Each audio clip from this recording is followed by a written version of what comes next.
Viewers எல்லாருக்கும் வணக்கம். இன்றைக்கி என்ன வீடியோ பார்க்க போகிறோம் அப்படின்னா ஒரு நல்ல வீடியோ அப்படின்னு சொல்ல முடியாது. பட் ஆனால் நாங்கள் என்ன பண்ணுறோம் அப்படிங்கிறது தான் உங்களுக்கு ஷேர் பண்ணுறோம். எப்படி விவசாயம் பண்ணுறோம் அப்படின்னு சொல்லிட்டு இதில் டிப்ஸ்லாம் எதிர்பார்க்க வேணாங்க. என்னென்னா இது எங்கள் வீட்டிலேருந்து கொஞ்சம் தூரத்தில் இருக்க தோட்டம். இந்த தோட்டத்தில் பார்த்திங்கன்னா நிறையா புல் அதிகமாக வரும். அதனால் இதில் எந்த விவசாயம் பண்ணாலுமே சரியாக வராது அப்படின்னு சொல்லிட்டு சும்மா சிம்பிளாக என்ன பண்ணியிருக்கோம் அப்படின்னா கொஞ்சம் டிஃப்ரெண்ட்டாக பண்ணியிருக்கோம். இப்போ எல்லாமே பார்த்திங்கன்னா எங்கள் வீட்டில் உளுந்து தான் பயிரிட்ருக்கோம். அந்த உளுந்தோடு பார்த்திங்கன்னா எள்ளும் சேர்த்து, அதாவது ஊடு பயிர் மாதிரி ரெண்டுமே பயிரிட்ருக்கோங்க. நல்லா வருது. ஸ்டார்டிங்கில் என்னோடய ஹஸ்பண்ட் கூட சொன்னாங்க போடலாம் அப்படின்னு சொல்லிட்டு, நான் தான் வேணாம் உளுந்து மட்டுமே போடலாம் அப்படின்னு. இல்லை, ரெண்டுக்குமே நம்ம யூஸ் ஆகட்டும், உளுந்தும் நமக்கு யூஸ் ஆகட்டும், எள் அப்படின்னு சொன்னால் நம்ம எண்ணெய் ஆட்டிக்கலாம் அப்படின்னு சொல்லிட்டு போட்டிருந்தாங்க. பட் நான் எதிர்பார்க்கல, நல்லா இருந்தது.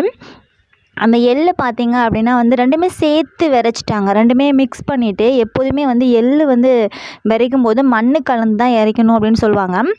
அதே போல் நல்லா விரைச்சிருக்காங்க. பட் இந்த எள்ளு பார்த்திங்கன்னா சைடாக ஒன் சைடாக தாங்க முளைச்சிருக்கு. ஓகேங்க, இதில் வச்சு எண்ணெய் ஆட்டிடலாம் அப்படின்னு நினைக்கிறேன்.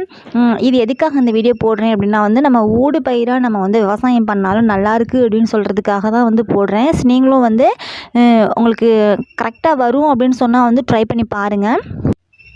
இதில் நாங்கள் அடி உரம் எதுக்குமே போடலைங்க. இயற்கை உரம், குப்பை எதுக்குமே போடலை. மருந்தும் பார்த்திங்கன்னா இதுக்கு எதுக்குமே நாங்கள் அடிக்கலைங்க. வெறுமனே தண்ணீர் மட்டும்தான் பாய்ச்சிட்ருக்கோம். பாருங்கள், நல்லாயிருக்கு. ஏன்னா அவ்வளோவா முக்கியத்துவம் கொடுத்து நாங்கள் இது பண்ணலை. சரி, ஏதோ வரட்டும் அப்படின்னு சொல்லிட்டு தான் போட்டிருக்கோம். நான் கடைசியாக நான் ஃபுல்லாக எப்படி இருக்குது அப்படின்னு சொல்லிட்டு இந்த அறுவடை பண்ணும்போது கண்டிப்பாக நான் வீடியோ எடுத்து நான் உங்களுக்கு அப்லோட் பண்ணுறேங்க. நல்லா இருக்குது. எள்ளு ஒன் சைடாக தாங்க முளைச்சிருக்கு. எள்ளுமே பார்த்திங்கன்னா நான் நினச்சேன் இந்த உளுந்தோடு வரும்போது நல்லா முளைக்காது அப்படின்னு சொல்லிட்டு இந்த கொஞ்சம் குட்டி குட்டியாக பாருங்கள், கொஞ்சம் தடிமனாக இருக்குது அந்த இலையெல்லாம். உங்களுக்கு அந்த வீடியோவில் பார்க்கும்போதே தெரியும். கொஞ்சம் தடிமனாக இருக்குது பாருங்கள். கொஞ்சம் அந்த ஒரு டார்க்காக இருக்குது. அதாவது அந்த செடியெல்லாம் பார்த்திங்களா, அது தாங்க எள்ளு செடி. மற்றது இந்த சைடு இருக்க குட்டி குட்டி செடியெலாம் உளுந்த செடி. இதில் நிறையா புல்லு இருக்குங்க. ஏன்னா களைக்கொல்லி இதில் அடிக்க முடியாது.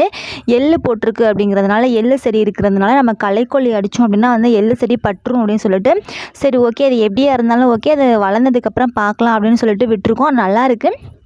ஏன்னா இதை செய்யக்கூடாது அப்படின்னு சொல்லிட்டு நான் சொல்லியிருந்தேன். பட் ஊடு பயிரை போட்டாலுமே நல்லா வருது அப்படிங்கிறதுனால தான் இந்த வீடியோ உங்களுக்கு ஷேர் பண்ணுறேன்.